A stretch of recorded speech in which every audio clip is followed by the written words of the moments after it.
여러분도 이렇게 생각했을 거예요. 한국 가전이 영국을 바꾼다고? 말이 안 된다고. 저도 그랬거든요. 아니, 저는 더 심했어요.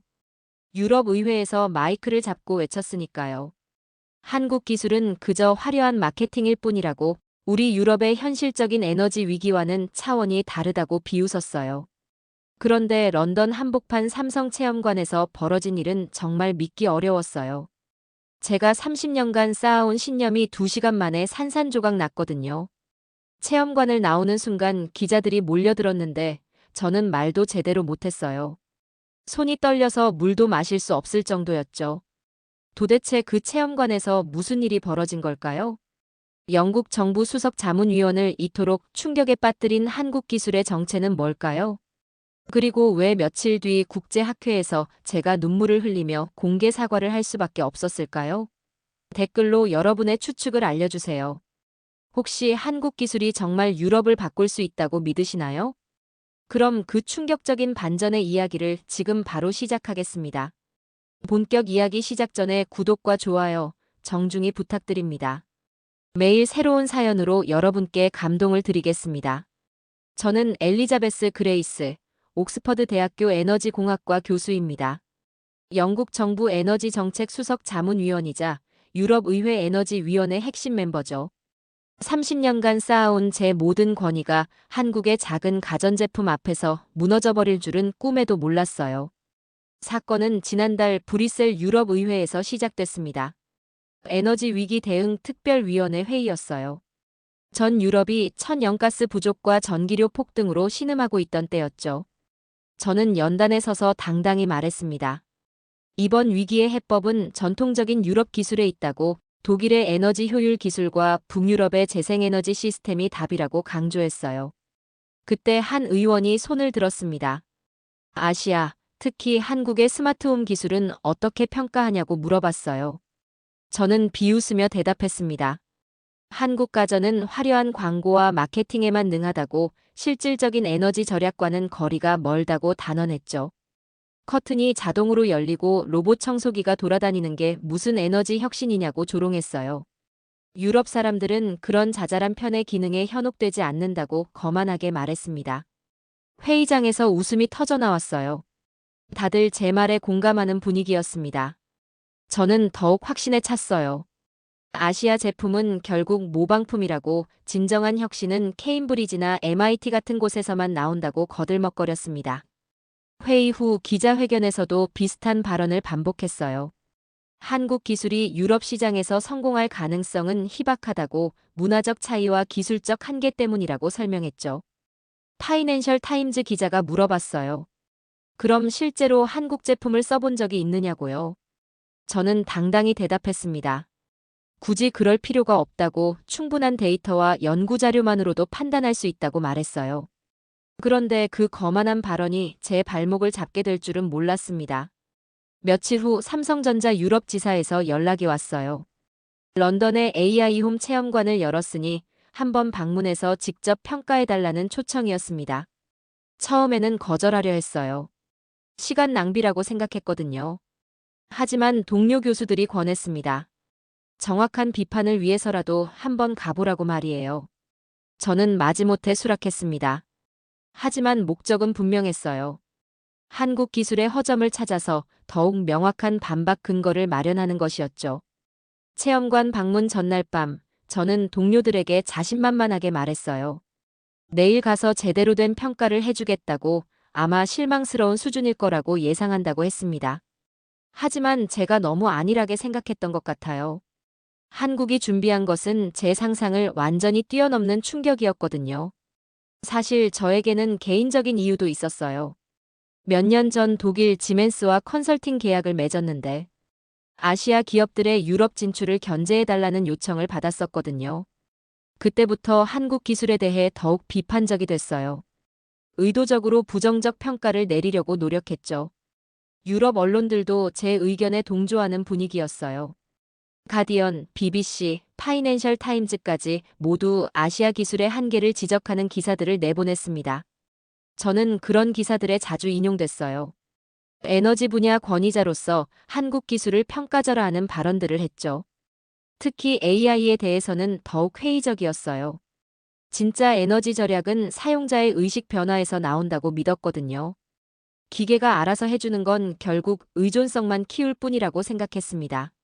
하지만 다음날 체험관에서 제가 목격한 것은 그런 편견을 모두 산산조각 내버릴 만큼 충격적이었어요.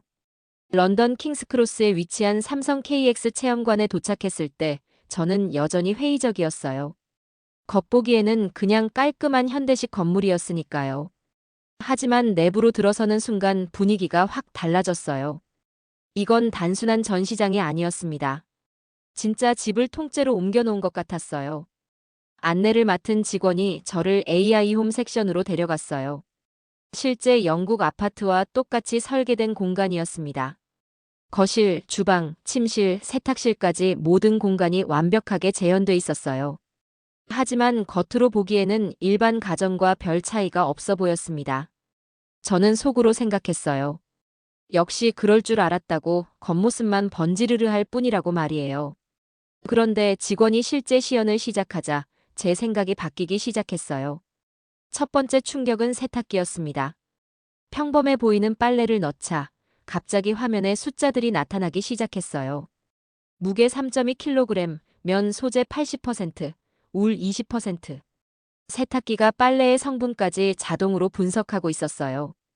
그리고 자동으로 세제량과 물 온도를 조절했습니다. 화면에 표시된 수치를 보니 기존 방식보다 물 사용량이 35%, 세제 사용량이 28% 줄어들어 있었어요. 저는 직원에게 물어봤어요. 이게 정말 정확한 수치냐고, 혹시 과장된 건 아니냐고 의심했습니다. 직원이 웃으면서 영국 에너지 규제청의 공식 인증서를 보여줬어요. 독립적인 제3자 기관에서 검증한 결과라고 했습니다. 두 번째 충격은 냉장고였어요. 문을 열자 내부 카메라가 음식물들을 스캔하기 시작했습니다. 우유 유통기한 이틀 남음, 계란 6개, 치즈 개봉 후 사흘 경과. 모든 정보가 실시간으로 분석되고 있었어요. 더 놀라운 건 전력 사용량 최적화였습니다. 문을 여는 시간, 내부 온도 변화, 음식물 보관 상태까지 모든 걸 고려해서 압축기 작동을 조절하고 있었어요. 화면에 표시된 절약 효과를 보니 기존 냉장고보다 40%나 적은 전력을 사용하고 있었습니다. 세 번째 충격은 에어컨이었어요. 사람이 들어오기도 전에 미리 감지해서 온도를 조절하기 시작했어요. 실내외 온도 차이, 습도, 심지어 사람의 체온까지 센서로 감지해서 최적의 환경을 만들어주고 있었습니다. 가장 놀라운 건 빈방 관리였어요. 사람이 없는 공간은 자동으로 절전 모드로 전환됐다가 누군가 접근하면 미리 켜지는 거였어요. 저는 점점 말문이 막혔어요. 이건 제가 상상했던 것과 완전히 달랐거든요. 네 번째 충격은 전체 통합 시스템이었어요. 모든 가전이 서로 대화하면서 전력 사용을 조율하고 있었습니다. 세탁기가 돌아갈 때는 다른 고전력 기기들이 자동으로 대기 모드로 전환됐어요. 전체 가정의 전력 부하를 실시간으로 분산 관리하는 거였습니다. 화면 중앙에 뜬 숫자를 보는 순간 저는 충격에 빠졌어요. 실시간 에너지 절약률이 23%로 표시되고 있었습니다. 저는 다시 한번 의심했어요. 혹시 시연용으로 조작된 수치는 아닐까요? 직원이 자신 있게 대답했어요. 실제 영국 가정에서 측정된 평균 수치라고, 원한다면 상세한 데이터까지 보여줄 수 있다고 했습니다. 그리고 태블릿으로 실제 사용 가정들의 월별 전기료 내역을 보여줬어요. 평균 30%의 전기료 절약 효과가 나타나고 있었습니다. 저는 속으로 중얼거렸어요. 이건 농담이 아니잖아라고 말이에요. 제가 지금까지 믿어왔던 모든 상식이 흔들리기 시작했습니다. 직원이 더 깊이 있는 기능들을 보여주겠다고 했어요. 굿모닝 루틴이라는 시스템을 시연해줬습니다. 스마트폰에서 하나의 버튼만 터치하자 마법 같은 일이 벌어졌어요. 커튼이 부드럽게 열리면서 자연광이 스며들었습니다. 동시에 조명이 아주 천천히 밝아지기 시작했어요. 마치 실제 일출을 재현하는 것 같았습니다. TV가 자동으로 켜지면서 부드러운 목소리로 말하기 시작했어요. 오늘의 날씨는 흐리고 비올 확률 60%, 출근길 교통 상황 원활, 오늘 일정 3개라고 안내했습니다. 커피 머신에서는 이미 김이 모락모락 나고 있었어요. 개인 취향에 맞게 미리 설정된 온도와 농도로 완벽한 커피를 준비하고 있었습니다. 더 놀라운 건 이 모든 과정에서 에너지 최적화가 동시에 이루어지고 있다는 점이었어요. 필요한 시점에만 전력을 사용하도록 정교하게 계산돼 있었습니다. 다음으로 90이닝 루틴을 보여줬어요. 퇴근 후 집에 돌아왔을 때의 시나리오였습니다. 현관문 손잡이를 잡는 순간 집 안에서 변화가 시작됐어요. 현관 조명이 은은하게 켜지고 거실 조명도 따뜻한 색온도로 설정됐습니다. 에어컨이 미리 실내 온도를 최적화해놨고 TV는 평소 시청하던 뉴스 채널로 자동 설정됐어요. 심지어 냉장고에서 오늘 저녁 메뉴 추천까지 해줬습니다. 보관 중인 식재료와 유통기한을 고려해서 만들 수 있는 요리를 제안하는 거였어요. 취침 시간이 되자 더욱 정교한 시스템이 작동했어요. 모든 조명이 서서히 어두워지면서 멜라토닌 분비를 돕는 색온도로 변했습니다. 불필요한 가전들은 자동으로 절전 모드로 전환됐지만 보안 시스템은 더욱 민감하게 작동하기 시작했어요. 그런데 가장 인상적이었던 건 반려동물 케어 기능이었어요. 체험관에 있던 골든 리트리버가 실제 테스트 대상이었습니다. AI 시스템이 개의 모든 활동을 실시간으로 모니터링하고 있었어요. 움직임 패턴, 식사량, 배변 시간까지 자동으로 기록되고 있었습니다. 개가 평소보다 활동량이 줄어들자 즉시 알림이 떴어요. 건강상 이상이 있을 수 있으니 수의사 상담을 받아보라는 메시지였습니다. 자동 급식기도 놀라웠어요. 개의 나이, 체중, 활동량을 종합적으로 고려해서 최적의 사료량을 계산해 제공했습니다. 그때 체험관에 영국인 가족이 들어왔어요.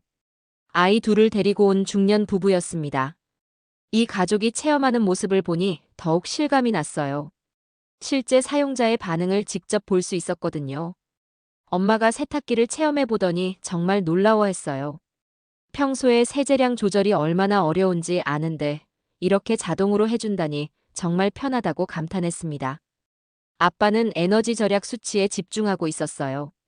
스마트폰으로 계산기를 두드려 보더니 연간 절약할 수 있는 전기료가 상당하다며 깜짝 놀랐습니다.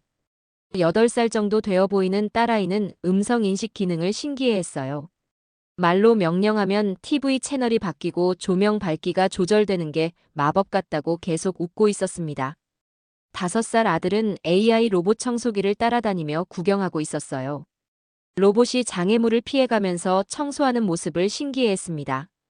엄마가 저에게 말했어요.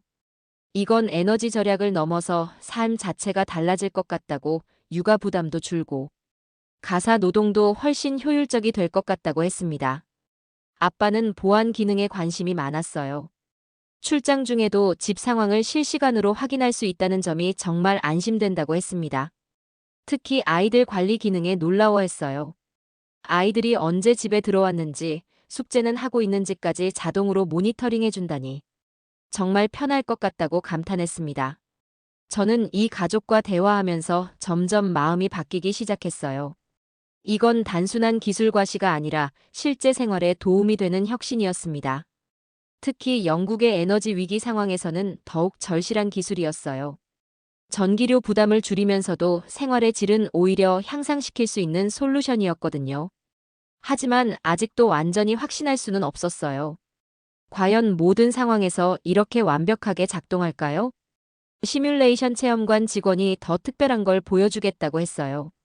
진짜 위기 상황에서 AI 시스템이 어떻게 대응하는지 시연해주겠다는 거였습니다. 처음에는 반신반의했어요. 시뮬레이션이니까 당연히 잘 작동할 거라고 생각했거든요. 첫 번째 시나리오는 화재 상황이었어요. 작은 연기 발생기를 작동시키자 몇 초 만에 모든 게 바뀌었습니다. 경보음이 울리는 동시에 집안의 모든 가전이 즉시 안전 모드로 전환됐어요. 가스 밸브가 자동으로 차단되고 환기 시스템이 최대 출력으로 작동하기 시작했습니다. 가장 놀라운 건 대응 속도였어요. 연기 감지와 동시에 자동으로 소방서에 신고가 접수됐고 집 주인의 스마트폰에도 긴급 알림이 전송됐습니다. TV 화면에는 화재 발생 위치가 3D 맵으로 표시됐어요. 가장 안전한 대피 경로까지 실시간으로 계산해서 음성으로 안내해줬습니다. 더욱 정교한 건 화재 확산 예측 시스템이었어요. AI가 실시간으로 바람 방향, 실내 구조, 가연물 분포까지 계산해서 화재가 어떻게 번질지 예측하는 거였습니다. 엘리베이터는 자동으로 사용 금지되고 비상계단 방향으로 조명이 깜빡였어요. 심지어 각 층별 대피 시간까지 계산해서 알려줬습니다. 저는 직원에게 물어봤어요. 이게 정말 실제 소방서와 연동되는 거냐고요. 직원이 자신있게 대답했어요. 런던 소방서와 공식 협약을 맺어서 실시간 연동되고 있다고, 지금까지 수십 건의 실제 화재를 조기에 발견해서 큰 피해를 막았다고 했습니다. 두 번째 시나리오는 침입 상황이었어요. 모션 센서가 의심스러운 움직임을 감지하자 보안 시스템이 즉시 활성화됐습니다. CCTV가 자동으로 침입자를 추적하기 시작했어요. 얼굴 인식 기술로 가족 구성원인지 판별하는 과정도 몇 초 만에 완료됐습니다. 가족이 아닌 것으로 확인되자 즉시 경찰서에 신고가 접수됐어요. 동시에 집 주인의 스마트폰으로 실시간 영상이 전송되기 시작했습니다. 저는 그 영상을 직접 확인해 봤는데 화질이 정말 선명했어요. 침입자의 얼굴뿐만 아니라 착용한 옷차림, 가방까지 모든 게 선명하게 식별됐습니다. 조명 시스템도 전략적으로 작동했어요. 침입자가 있는 곳은 갑자기 밝게 비춰서 당황시키고 대피 경로는 어둡게 해서 안전을 확보했습니다. 경보음도 단계별로 조절됐어요. 처음에는 경고음으로 시작해서 점점 더 큰 소리로 바뀌면서 침입자를 위협했습니다.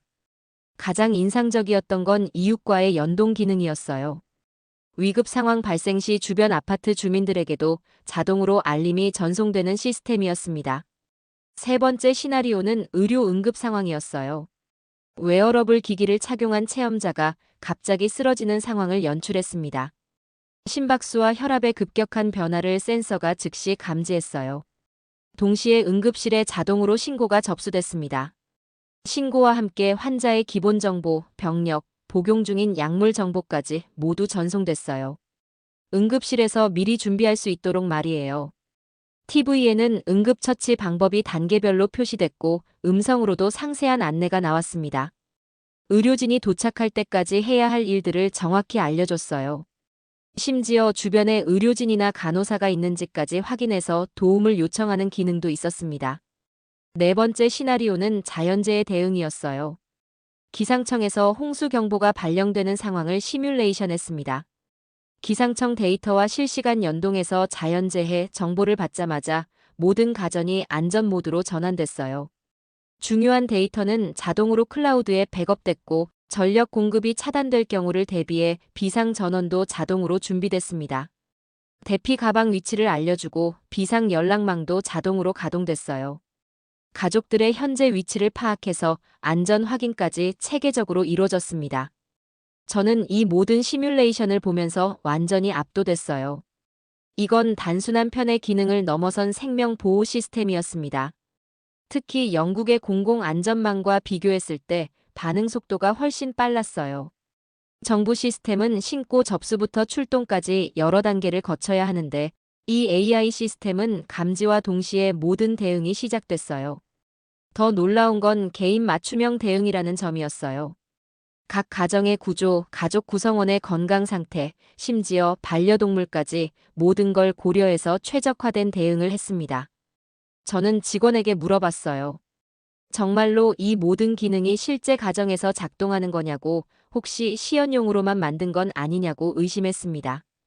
직원이 태블릿을 보여주며 답했어요. 지금까지 이 시스템으로 구조된 실제 사례들의 통계였습니다. 화재 조기 발견 2,300건, 침입 신고 850건, 의료 응급 상황 대응 420건. 모두 실제 영국 가정에서 일어난 일들이었어요. 저는 그 순간 깨달았어요. 이건 영국의 공공안전망보다 빠르고 정확하다는 걸 말이에요. 눈이 커지며 중얼거렸습니다. 이건 영국의 공공안전망보다 빠른데라고요. 제가 지금까지 알고 있던 안전 시스템의 개념이 완전히 바뀌는 순간이었습니다. 정부가 수십억 파운드를 투입해서 구축한 시스템보다 한국의 민간 기업이 만든 AI가 더 효율적이라니 정말 충격적이었어요. 더욱 놀라운 건 이 모든 기능이 추가 비용 없이 기본으로 제공된다는 점이었습니다. 별도의 보안업체 계약이나 응급서비스 가입 없이도 모든 보호를 받을 수 있다는 거였어요.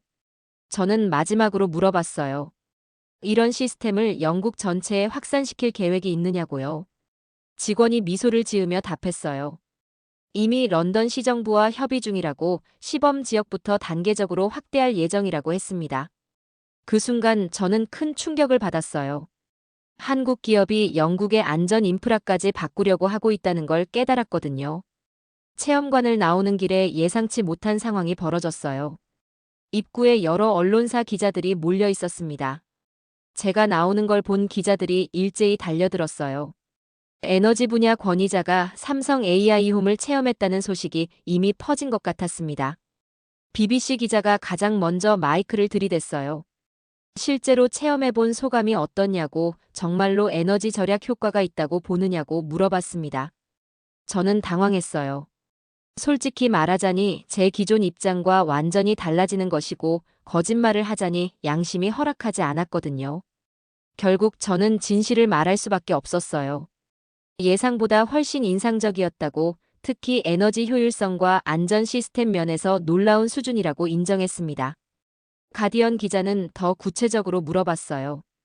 영국의 에너지 위기 상황에서 이런 기술이 실제로 도움이 될 것 같으냐고 했습니다. 저는 고민 끝에 대답했어요. 개별 가정 차원에서는 분명히 도움이 될 것 같다고, 특히 전기료 절약 효과가 상당할 것 같다고 평가했습니다. 타임즈 기자는 보안 시스템에 대해 관심이 많았어요. 영국의 기존 보안 시스템과 비교했을 때 어떠냐고 물어봤습니다. 저는 충격적인 진실을 털어놓을 수밖에 없었어요. 솔직히 영국 정부 시스템보다 빠르고 정확한 것 같다고, 특히 응급 상황 대응 능력이 뛰어나다고 인정했습니다. 그 발언이 나가자 기자들이 술렁이기 시작했어요. 영국 정부 자문위원이 한국 기술을 이렇게 높이 평가한다는 게 뉴스가 될 만했거든요. 파이낸셜 타임즈 기자가 날카로운 질문을 했어요. 며칠 전까지만 해도 한국 기술을 비판했는데 입장이 바뀐 이유가 뭐냐고 물어봤습니다. 저는 부끄러웠지만 솔직하게 답했어요. 직접 경험해보기 전까지는 편견을 갖고 있었다고, 실제로 보니 제 생각이 틀렸다는 걸 깨달았다고 고백했습니다. 그날 저녁부터 영국 언론들이 일제히 관련 기사를 쏟아내기 시작했어요. BBC 저녁 뉴스에서는 삼성 AI홈, 런던에서 유럽의 마음을 사로잡다라는 제목으로 특집을 방송했어요. 제 인터뷰 내용이 그대로 나갔는데 에너지 전문가가 인정한 한국 기술이라는 프레임으로 보도됐습니다. 가디언은 더 심층적으로 접근했어요. 유럽의 에너지 위기를 한국이 구할 수 있을까라는 제목의 분석 기사를 실었습니다. 기사에서는 한국의 AI 기술이 유럽의 에너지 절약에 실질적으로 기여할 수 있는지 다양한 각도에서 검토했어요. 특히 제가 언급한 30% 전기료 절약 효과에 주목했습니다. 영국 전체로 확산된다면 연간 수십억 파운드의 절약 효과가 있을 거라고 분석했어요. 타임즈는 보안 측면에 집중했어요. 한국 AI가 영국 경찰보다 빠르다라는 도발적인 제목을 달았습니다. 기사에서는 제가 언급한 응급 상황 대응 속도를 상세히 분석했어요. 실제로 기존 영국 시스템보다 평균 3분 정도 빠른 것으로 나타났다고 보도했습니다. 파이낸셜 타임즈는 경제적 관점에서 접근했어요. 한국 스마트홈 기술의 영국 시장 파급 효과를 분석하는 기사였습니다. 에너지 절약뿐만 아니라 보안, 의료, 육아까지 다양한 분야에서 비용 절감 효과가 있을 거라고 예측했어요. 독립지는 더 나아가 정책적 제언까지 담았어요. 영국 정부가 한국과의 에너지 기술 협력을 확대해야 한다는 사설을 실었습니다. 유럽 대륙의 언론들도 주목하기 시작했어요. 독일 슈피겔은 에너지 절약 AI, 한국이 유럽을 앞서다라는 제목으로 특집 기사를 실었습니다. 독일은 에너지 효율성에서 세계 최고라고 자부해왔는데 한국 기술이 독일을 능가할 수 있다는 분석이 나온 거였어요. 프랑스 르몽드도 비슷한 반응을 보였어요. 아시아의 기술 혁신이 유럽의 에너지 정책을 바꿀 수 있다는 관점에서 접근했습니다. 이탈리아 코리엘의 델라 세라는 더 직접적이었어요. 유럽이 한국에게 배워야 할 때라는 제목의 사설을 실었습니다. 스페인 엘 파이스는 지중해 지역의 에너지 위기 해결책으로 한국 기술을 제시했어요. 네덜란드와 벨기에 언론들도 자국의 스마트시티 정책에 한국 기술을 도입하는 방안을 검토해야 한다고 보도했습니다. 가장 놀라운 건 북유럽 국가들의 반응이었어요. 에너지 기술 선진국이라고 자부하던 덴마크와 스웨덴 언론들까지 한국 기술에 주목하기 시작한 거였어요. 노르웨이 아프텐포스텐은 한국의 AI 기술이 북해 유전에도 적용될 수 있을지 검토해봐야 한다는 기사를 실었습니다. 국제 언론들의 이런 반응을 보면서 저는 점점 당황스러워졌어요. 제 한마디가 이렇게 큰 파장을 일으킬 줄은 몰랐거든요. 더 부담스러운 건 영국 정부에서 연락이 오기 시작한 거였어요. 에너지부 장관 비서실에서 긴급 브리핑을 요청했습니다. 제가 한국 기술에 대해 어떤 평가를 내렸는지, 정부 정책에 어떤 시사점이 있는지 보고해달라는 거였어요. 저는 이제 후회하기 시작했어요. 너무 성급하게 발언한 건 아닐까 싶었거든요. 하지만 이미 엎질러진 물이었어요. 전 세계가 주목하고 있는 상황에서 제가 다시 번복할 수도 없는 노릇이었죠. 체험관에서 나온 후 며칠간 저는 심각한 혼란에 빠졌어요. 30년간 쌓아온 신념이 흔들리고 있었거든요. 가장 큰 충격은 제 자신에 대한 실망이었어요. 그동안 얼마나 편견에 사로잡혀 있었는지 깨닫게 됐거든요. 사무실에 앉아서 한국 기술에 대한 자료들을 다시 검토해봤어요. 지난 몇 년간 제가 놓쳤던 논문들과 특허들이 상당히 많았습니다. 삼성전자의 AI 관련 특허만 해도 수천 건이 넘었어요. 에너지 효율성, 보안 시스템, 헬스케어까지 모든 분야를 망라하고 있었습니다. 더 놀라운 건 이런 기술들의 완성도였어요. 단순한 아이디어 수준이 아니라 실제 상용화가 가능한 수준까지 발전돼 있었습니다. LG전자의 연구개발 현황도 비슷했어요. 특히 에너지 관리 시스템 분야에서는 유럽 기업들보다 앞선 기술을 보유하고 있었습니다. 저는 점점 부끄러워졌어요. 이런 명백한 사실들을 외면하고 편견만 고집했던 제 자신이 한심했습니다. 동료 교수들의 반응도 복잡했어요. 일부는 제 입장 변화를 이해한다고 했지만 다른 일부는 너무 성급한 판단이었다고 비판했습니다.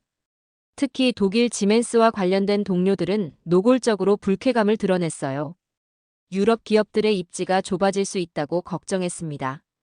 하지만 저는 더 이상 그런 정치적 고려에 휘둘리고 싶지 않았어요. 학자로서의 양심을 지키는 게 더 중요했습니다. 며칠 후 기자들이 다시 연락을 해왔어요. 한국 기술에 대한 추가 인터뷰를 요청하는 거였습니다. 이번에는 더 신중하게 대답해야겠다고 생각했어요. 하지만 거짓말은 할 수 없었습니다. BBC와의 추가 인터뷰에서 저는 솔직하게 고백했어요. 나는 한국을 무시했습니다. 하지만 방금 본 건 단순한 가전이 아니었어요. 유럽이 절실히 필요로 하는 해답이었습니다. 그 인터뷰가 방송되자 더 큰 파장이 일었어요. 에너지 분야 권위자가 이렇게 솔직하게 자신의 잘못을 인정하는 경우는 드물었거든요. 가디언과의 인터뷰에서는 더 구체적으로 설명했어요. 지금까지 제가 서구 중심적 사고에 매몰되어 있었다고, 다른 문화권의 혁신을 제대로 평가하지 못했다고 반성했습니다. 특히 한국의 기술 철학에 대해 새로운 관점을 제시했어요. 단순히 기능을 추가하는 것이 아니라 사용자의 삶 전체를 고려한 통합적 접근이라고 평가했습니다. 타임즈와의 인터뷰에서는 영국 정책에 대한 제언도 했어요. 한국과의 기술 협력을 확대해야 한다고, 특히 에너지 절약과 안전 분야에서 배울 점이 많다고 강조했습니다. 이런 인터뷰들이 연이어 보도되면서 영국 내 여론도 변하기 시작했어요. 일반 시민들도 한국 기술에 관심을 갖기 시작했습니다. 삼성 체험관에 방문하는 사람들이 급격히 늘어났어요. 부동산 업계에서도 관심을 보이기 시작했어요. 한국 AI 시스템이 설치된 아파트의 가치가 더 높게 평가될 것이라는 전망이 나왔습니다. 보험업계도 마찬가지였어요. AI 안전 시스템이 있는 가정의 보험료를 할인해주는 상품들이 출시되기 시작했습니다. 가장 큰 변화는 정부 정책이었어요. 에너지부에서 한국과의 기술 협력 확대 방안을 검토하기 시작했습니다. 런던 시정부는 더 적극적이었어요. 시범 지역을 선정해서 한국 AI 시스템을 도입하는 파일럿 프로그램을 검토한다고 발표했습니다. 이런 변화들을 지켜보면서 저는 복잡한 심정이었어요. 한편으로는 뿌듯했지만 다른 한편으로는 책임감이 무거웠습니다. 제 한마디가 이렇게 큰 변화를 일으킬 줄은 몰랐거든요. 더 신중했어야 했나 하는 후회도 들었습니다. 하지만 돌이킬 수는 없는 일이었어요. 이제는 더 정확한 정보를 제공하고 올바른 방향으로 이끌어가는 게 제 책임이라고 생각했습니다. 그래서 더 많은 한국 기업들을 만나보기로 했어요. 삼성만이 아니라 LG, 현대, SK 등 다른 기업들의 기술도 직접 확인해 보고 싶었습니다. 며칠 후 LG전자 유럽 지사에서 연락이 왔어요. 그들의 THINQ AI 시스템도 체험해 보라는 초청이었습니다. 저는 흔쾌히 수락했어요. 이제는 편견 없이 모든 기술을 공정하게 평가하고 싶었거든요. 하지만 가장 중요한 건 국제학회에서의 발표였어요. 일주일 후 비엔나에서 열리는 유럽 에너지 학회에서 기조 강연을 해야 했거든요. 이번에는 정말로 신중하게 준비해야겠다고 다짐했어요. 제 경험을 바탕으로 균형 잡힌 시각을 제시하고 싶었습니다. 일주일 후 비엔나에서 열린 유럽 에너지 학회는 제 인생에서 가장 중요한 무대가 됐어요. 전 유럽의 에너지 전문가들이 모인 자리였습니다. 학회장에 들어서는 순간부터 시선을 느낄 수 있었어요. 제가 최근에 한 발언들 때문에 모든 사람들이 관심을 갖고 있었거든요. 주최 측에서는 제게 특별한 기조 강연 기회를 줬어요. 아시아 에너지 기술의 현재와 미래라는 주제였습니다. 연단에 올라서는 순간 떨렸어요. 1000여 명의 전문가들이 저를 지켜보고 있었거든요. 이들 중 상당수는 제 기존 입장을 잘 알고 있는 사람들이었어요. 저는 심호흡을 하고 마이크에 입을 댔어요. 준비한 원고를 내려놓고 진솔하게 이야기하기로 했습니다. 동료 여러분, 오늘 이 자리에서 제가 가장 큰 실수를 고백하려고 합니다라고 시작했어요. 청중석이 조용해졌어요. 예상치 못한 시작이었거든요. 저는 계속 이어갔습니다. 나는 한국을 과소평가했습니다. 편견과 선입견에 사로잡혀서 진실을 보지 못했어요. 지난 몇 년간 제가 한국 기술에 대해 얼마나 부정적인 발언을 했는지 솔직하게 인정했습니다. 특히 유럽의회에서 한국 가전을 조롱했던 발언을 언급하며 깊이 반성한다고 말했어요. 그리고 삼성 AI홈 체험관에서 경험한 것들을 하나씩 자세히 설명했습니다. 에너지 절약 효과, 안전 시스템, 생활 편의성까지 모든 면에서 제 예상을 뛰어넘었다고 인정했어요. 스크린에 체험관에서 찍은 사진들과 데이터를 보여줬습니다. 실시간 에너지 절약률 23%, 응급상황 대응 시간 3분 단축 등 구체적인 수치들이었어요. 청중들이 점점 집중하기 시작했어요. 이런 데이터는 처음 보는 것들이었거든요. 저는 목소리에 힘을 담아 말했습니다. 삼성의 AI홈은 단순한 편의가 아니라 에너지 절약과 인간 삶의 혁신을 보여주었습니다. 더 나아가 한국 기술 철학의 독특함에 대해 설명했어요. 서구처럼 개별 기능을 발전시키는 것이 아니라 전체 생태계를 통합적으로 사고한다는 점이었습니다. 가전제품 하나하나가 독립적으로 작동하는 게 아니라 서로 소통하면서 최적의 효율을 만들어낸다고 강조했어요. 특히 인상 깊었던 점은 사용자 중심의 설계 철학이었다고 말했습니다. 기술을 위한 기술이 아니라 정말로 사람들의 삶을 편하게 만드는 기술이라고 평가했어요. 저는 마지막 부분에서 가장 중요한 메시지를 전달했습니다. 한국은 이제 에너지 기술의 교과서입니다. 우리 유럽이 배워야 할 혁신이 바로 여기에 있어요. 청중석에서 웅성거림이 일었어요. 유럽 에너지 학회에서 아시아 기술을 이렇게 높이 평가하는 발언은 이례적이었거든요. 저는 더 나아가 정책적 제언도 했어요. 유럽연합 차원에서 한국과의 에너지 기술 협력을 확대해야 한다고, 특히 스마트 그리드와 에너지 효율 분야에서 공동 연구를 추진해야 한다고 강조했습니다. 발표가 끝나자 잠시 정적이 흘렀어요.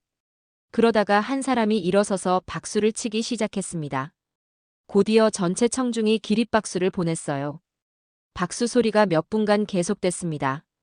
저는 감격에 겨워 눈물이 났어요. 질의응답 시간에 다양한 질문들이 나왔어요. 독일 프라운호퍼 연구소 박사가 첫 번째 질문을 했어요. 정말로 한국 기술이 독일의 에너지 효율 기술을 능가할 수 있다고 보느냐고 물어봤습니다. 저는 확신을 갖고 답했어요. 적어도 가정용 에너지 관리 분야에서는 한국이 앞서 있다고, 독일도 겸허하게 배워야 할 때라고 말했습니다. 프랑스 에너지청 관계자는 실용성에 대해 물어봤어요. 실제로 유럽 가정에 적용했을 때도 같은 효과를 낼 수 있을지 의문이라고 했습니다. 저는 영국에서 이미 시범 적용이 시작됐다고 초기 결과도 긍정적이라고 답했어요. 네덜란드 에너지 연구소 교수는 더 구체적으로 물어봤어요. 유럽의 기존 에너지 인프라와 호환성은 어떤지 궁금하다고 했습니다. 저는 한국 기업들이 이미 유럽 표준에 맞는 제품들을 개발하고 있다고 기술적 호환성은 문제 없다고 설명했어요. 가장 날카로운 질문은 스웨덴 연구자에게서 나왔어요. 혹시 한국 기업으로부터 후원을 받은 건 아니냐고 의심하는 질문이었습니다. 저는 단호하게 답했어요. 어떤 후원도 받지 않았다고 순수하게 학자적 양심으로 평가한 결과라고 강조했습니다. 오히려 그동안 유럽 기업들과 컨설팅 관계에 있었기 때문에 한국에 대해 더 비판적이었다고 솔직하게 고백했어요. 마지막 질문은 이탈리아 연구자가 했어요. 앞으로 연구 방향을 어떻게 바꿀 계획이냐고 물어봤습니다. 저는 앞으로는 아시아 에너지 기술, 특히 한국과의 공동 연구에 집중하겠다고 답했어요. 편견 없는 시각으로 모든 지역의 혁신을 평가하겠다고 다짐했습니다.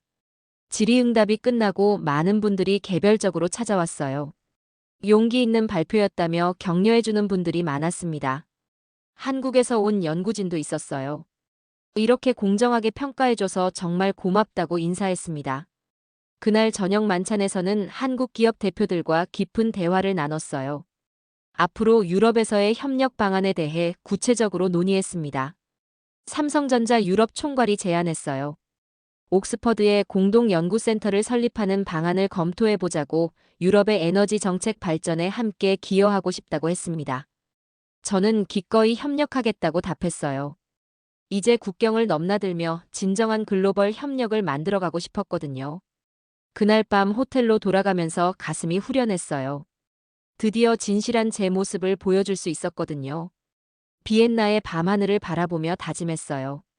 앞으로는 편견 없는 시각으로 모든 혁신을 평가하겠다고 진정한 글로벌 협력을 이끌어가겠다고 말이에요. 그로부터 1년이 지난 지금 저는 완전히 다른 연구자가 되어 있어요. 한국에서의 경험이 제 인생을 완전히 바꿔놓았거든요. 연구 분야부터 전면 수정했습니다. 이제 글로벌 에너지 기술, 특히 아시아와 유럽의 융합 연구에 집중하고 있어요. 옥스퍼드의 한국과의 공동연구센터도 설립했습니다. 삼성, LG, 현대 등 한국 기업들과 함께 차세대 에너지 기술을 개발하고 있어요. 한국어 공부도 시작했어요. 진정한 협력을 위해서는 상대방의 언어와 문화를 이해해야 한다고 생각했거든요. 매년 서너 번씩 한국을 방문해서 현지 연구를 진행합니다. 갈 때마다 새로운 혁신을 발견하게 돼요. 최근에는 현대 자동차의 수소 기술, SK의 배터리 기술까지 다양한 분야로 관심을 확대했습니다. 한국의 기술 생태계가 얼마나 역동적인지 새삼 놀라고 있어요. 제가 쓴 논문들이 국제적으로 큰 주목을 받고 있습니다. 특히 동서양 에너지 기술의 융합 모델에 대한 연구가 네이처 에너지에 실렸어요. 한국 AI홈 기술의 유럽 적용 사례를 분석한 논문은 지금까지 인용 횟수가 500회를 넘었습니다. 유럽 각국 정부에서도 자문을 요청하고 있어요. 독일, 프랑스, 네덜란드 등에서 한국 기술 도입 방안을 문의해오고 있습니다. 영국에서는 이미 실질적인 변화가 시작됐어요. 런던 시내 신축 아파트의 30% 이상이 한국 AI 시스템을 도입하고 있습니다. 전기료 절약 효과도 예상을 뛰어넘고 있어요. 평균 25%의 에너지 절약이 실현되고 있습니다. 보안 시스템의 효과는 더욱 놀라워요. AI 시스템이 설치된 지역의 범죄율이 40%나 감소했습니다. 의료 응급 상황 대응도 크게 개선됐어요. 평균 대응 시간이 5분 단축돼서 실제로 생명을 구한 사례들이 늘어나고 있습니다. 영국 정부는 이제 한국을 에너지 기술 파트너십의 핵심 국가로 인정하고 있어요. 양국 간 에너지 기술 협력 협정도 체결됐습니다. 유럽연합 차원에서도 변화가 일고 있어요. EU 집행위원회가 한국과의 그린딜 협력을 확대하기로 결정했습니다. 개인적으로도 큰 변화가 있었어요. 연구하는 자세부터 완전히 바뀌었습니다. 이제는 어떤 기술이든 열린 마음으로 접근하려고 해요. 편견을 갖지 않으려고 항상 노력합니다. 특히 비서구 기술에 대해서는 더욱 신중하고 공정하게 평가하려고 해요. 현장 경험의 중요성도 학생들에게 항상 강조해요. 실험실에서만 하는 연구로는 진짜 혁신을 놓칠 수 있다고 가르칩니다. 첫 강의에서 항상 하는 이야기가 있어요.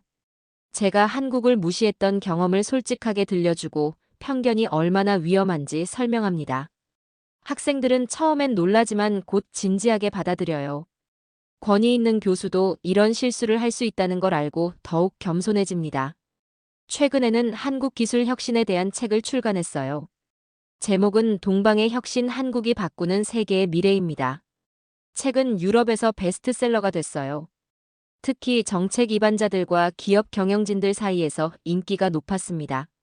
한국어 번역본도 나왔는데 한국에서의 반응도 뜨거웠어요. 외국인이 한국 기술을 이렇게 깊이 있게 분석해준다는 점에서 감동받았다는 반응이 많았습니다. 지금도 정기적으로 한국을 방문해서 새로운 기술들을 체험해요. 갈 때마다 새로운 놀라움이 기다리고 있습니다. 최근에는 한국 정부의 글로벌 에너지 자문위원으로도 활동하고 있어요. 한국 기술의 세계화를 돕는 역할을 하고 있습니다. 한국은 저에게 가장 소중한 가르침을 줬어요. 진정한 혁신은 어디서든 일어날 수 있다는 것, 그리고 편견 없는 시각의 중요성을 깨닫게 해줬습니다. 기술은 화려함이 아니라 사람의 삶과 환경을 바꾸는 힘이었어요.